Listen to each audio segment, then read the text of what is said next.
Dear students, today let us discuss about this thing, designation of materials as per Indian standards. Indian standards means we have an organization in India called Bureau of Indian Standards. Earlier it was called as Indian Standard Institute ISI, and they have a mark ISI mark, but now they have changed the name of the organization. They called it as Bureau of Indian Standards BIS, and but they use the same old that symbol ISI, that ISI mark. Okay, that stands for quality backed by Indian government. That means Indian government has approved, and that is the standard. Now coming to cast irons, types of cast irons. Now there are four types of cast irons. Gray cast iron, which is most commonly used, white cast iron, malleable cast iron, and nodular or ductile cast iron. Okay, and uh,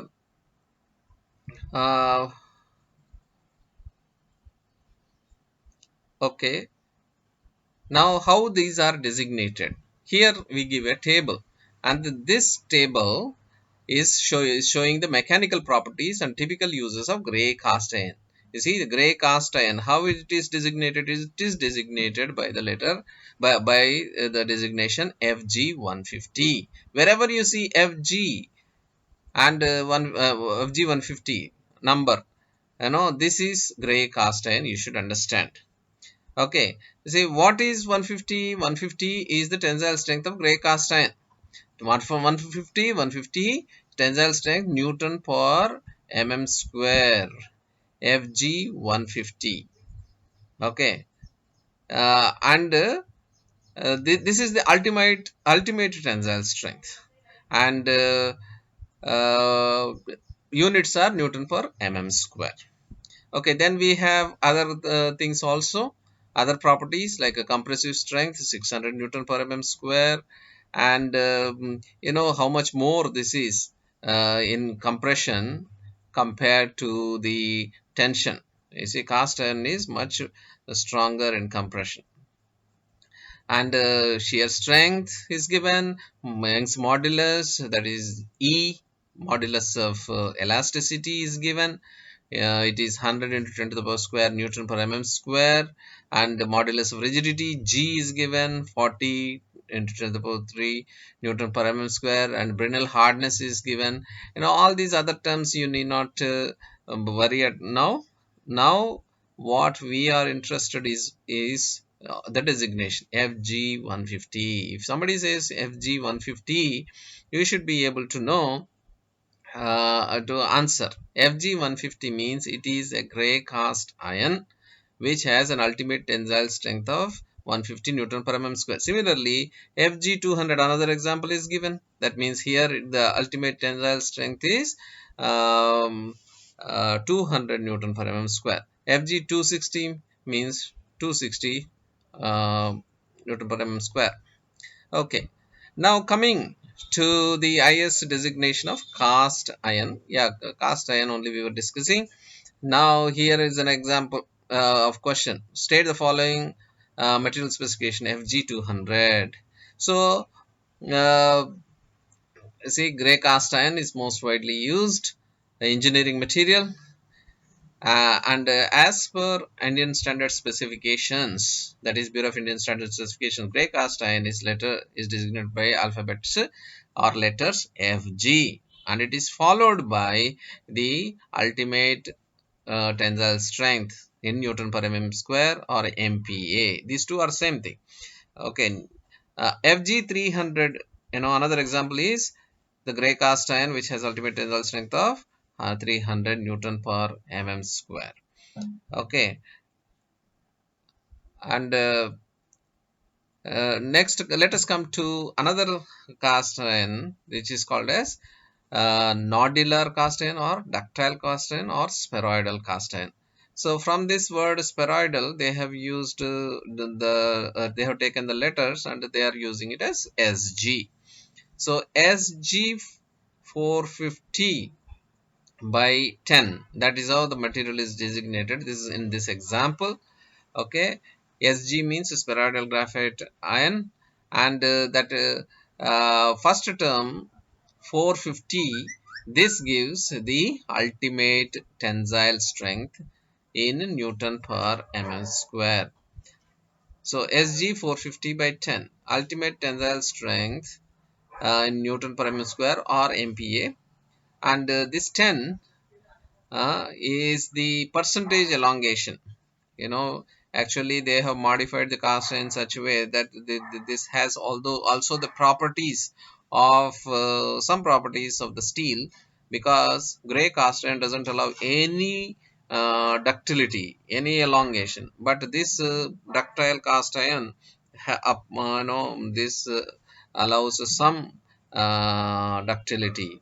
Okay, so Sg 450 by 10, when you give, you should say this is a gray cast iron which has 450 Newton per mm square, the ultimate tensile strength, and 10%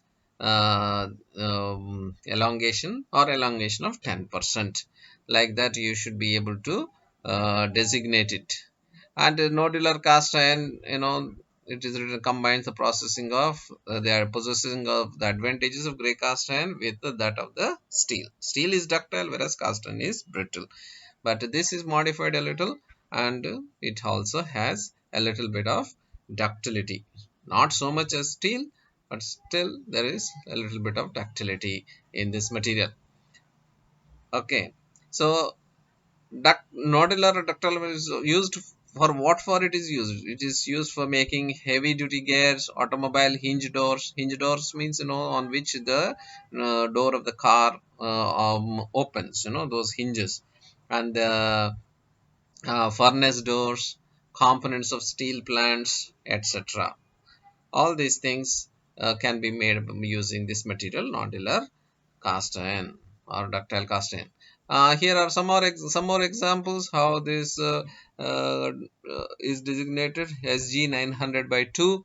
That means spheroidal cast iron having 900 ultimate tensile strength and 2 percentage of percent elongation.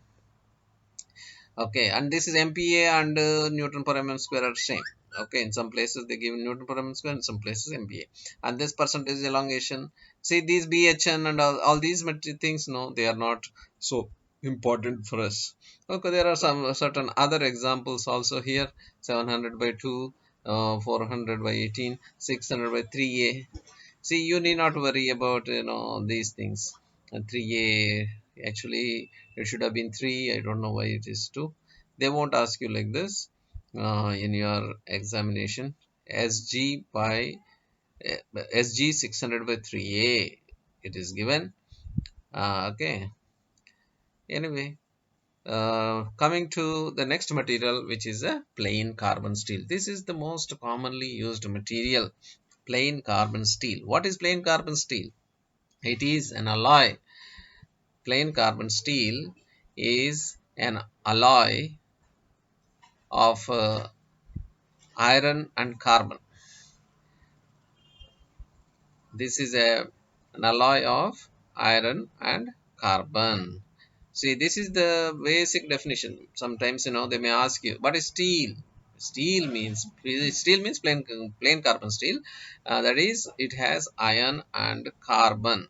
So, iron maybe 98%, and carbon less than 2%. You see, less than 1.7%. Okay, then some small amounts of manganese, less than 1.5%, and silicon 0.5, less than 0.5%, sulfur a little, and phosphorus little also may be added with it. Okay, but major is iron and carbon only. The other things are negligible. Okay, so when you say plain carbon steels, the main constituents of are iron and carbon. Okay, carbon is less than 1.7% or 2%, you can say, round figure 2%. Okay, so these other alloying elements are there, but they're not so significant. Okay, now plain carbon steels with less than 0.3% of carbon, these are called as Okay, iron and alloy of iron and carbon, and it has less than 2%, 1.7% or 2% of carbon. Okay, these other elements may be there, manganese, sulfur, phosphorus, silicon, and such things may be there, but then it is negligible. Now coming to plain carbon steel, which has less than 0.3% of carbon, is called as low carbon steel or mild steel. This is one variety. Okay, less than 0.3% carbon, 0 to 0.3% carbon is called as low carbon steel. Then second is carbon content, if it is between 0.3% to 0.3% to 0.6% is called as it is called as medium carbon steels. And if it is above 0.6% and up to 2% or 1.7%, then it is called as high carbon steels. There are, these designations are important, you should keep these in mind. Low carbon steel, medium carbon steel, high carbon steels, these are the three varieties of plain carbon steels. Okay, there are some alloying elements, and those alloying elements are not so significant, then they can be omitted while saying, because that's why they are called as it is a called of alloy of iron and carbon. And these are three varieties: low carbon steel, medium carbon steel, and high carbon steel. Okay, and you know medium car see, low carb mild steel has less than 0.3%, and medium carbon steel has 0.3% to 6.6%, and high carbon steel has 0.6 to 2% or 1.7%. These are the chemical compositions. Okay, that's how you designate. Now, coming to the advantages of plain carbon steels, plain carbon steels, they have good tensile strength, they are ductile, and they are stronger against fatigue and impact loading. They have high resistance and toughness. But there are some disadvantages also, limitations. They, limitations is poor, they have poor wear resistance, and they cannot be cast into intricate shapes. Intricate shapes means, very thin sections. If you want to cast, in the mold, it is very difficult. It is difficult. Okay, and there are, it is poor in vibration damping. Vibration damping means when vibrations are there, it cannot absorb the vibrations like cast iron can. Cast iron is used for vibration damping, and for machine bases and other things, whereas carbon steel cannot be used for that purpose. Okay, but here three limitations are given, but more than that, one limitation is not given, which is more important, is it has poor corrosion resistance. वो जंग पकड़ता है जल्दी, वो आखिरी बूंद जब तक जंग नहीं पकड़ता वो रुकता नहीं है। अगर अपन उसको पानी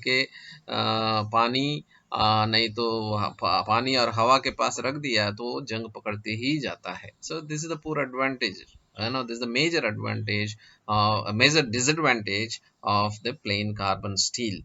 Okay, so these are the limitations, but even then the limitations are there. More than the limitations, the advantages are heavier, of more prominence. Therefore this material is mostly used in the for engineering applications. So the limitations, though they are there, compared to advantages, they are not so significant. Okay, so now how IS system of designation of plain carbon steels is. So the plain carbon steels, method of designation of plain carbon steels can be done in two ways. One is by specifying the tensile strength, the other is by specifying the chemical composition of the plain carbon steel. Okay, and uh, by these two methods. Now coming to by the first method, by specifying the tensile strength. You see, tensile strength here, an example is given, Fe 500.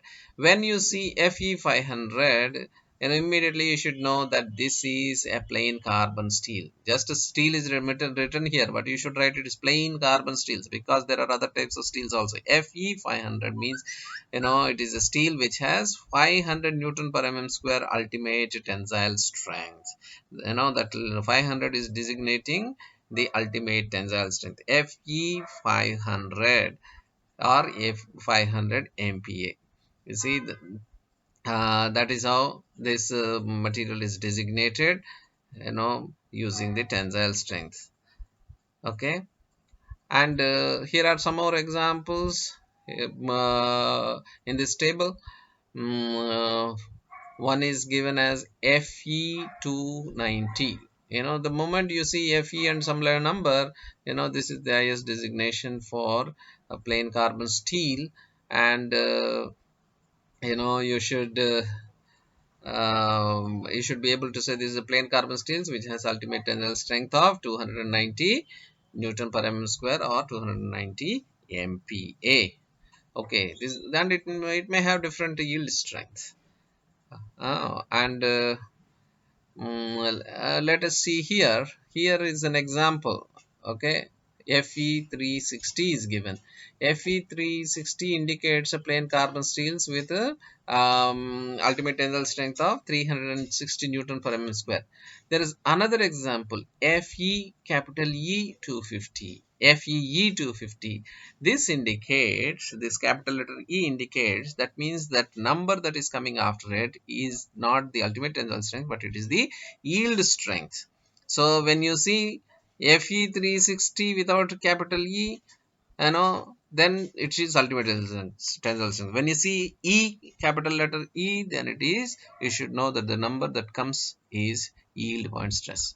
Okay, therefore here you see Fe290 is given first. Second, in the second example, Fe290. Okay, and so that is the yield point strength. It should have been written in the second column. See, first column, in that one, second column it is ultimate tensile strength, third column it is yield strength. In the first example, 290 should have been there in the second column, and in the second example it should have been the third column. Okay, there's some mistake they have done in this table, in this book. Okay, so you remember 290 without capital E in the middle is ultimate tensile strength, with capital E in the middle is the yield point strength. These things you should be able to identify. So these are the two methods by which plain carbon steels can be designated, according to their strength, on strength basis. Okay, on strength basis in two ways. One using ultimate tensile strength, other using yield point strength. Ultimate tensile strength has no capital E and this has capital E. Now here, you know, Bureau of Indian Standards designation of steels can be done using tensile strength or the chemical composition or the carbon content. Uh, Two ways. See, till now what we have seen is on the basis of tensile strength. Okay, and now the carbon content and the chemical composition, on the basis of that, here they have given numbers 2 and 3, but it is the same thing. Okay, you see, here we come to an example, 55C4. Here if you come to some number like this, 55C4, some designation, you should be immediately able to say this is a plain carbon steel. The 55 and 4, what they designate is, it indicates a plain carbon steel having with 0.55%. 0.55 means 55 by 100, the first number divided by 100, and what comes is the percentage of carbon, and the second number what is there, you divided it by 10, and what comes is the percentage of manganese, 0.4% manganese. So 55C4 means, you see, after 55C is there, that is for the first term, but after 4 nothing is there. Though nothing is there, you should assume that it is manganese is there. Manganese means Mn. Some people write is at magnesium, Mg is different. This is Mn, manganese. Okay, so this steel is plain carbon steel which has 0.55% of carbon and 0.4% of manganese. Okay, here we have some more examples. 50C12. So that means this is a plain carbon steel which has 0.5% of carbon and 1. So this 55 should be divided by 100, 4 divided by 10. So first term is for carbon, for second term is for manganese, though Mn is not written after 4. So here some more examples we come. So 50C12. 50 means divided by 100, that means 0.5% of carbon, and 12 divided by 10, that is 1.2% of manganese. Okay, so this is though this here, a range is given, you need not write like that in your exam.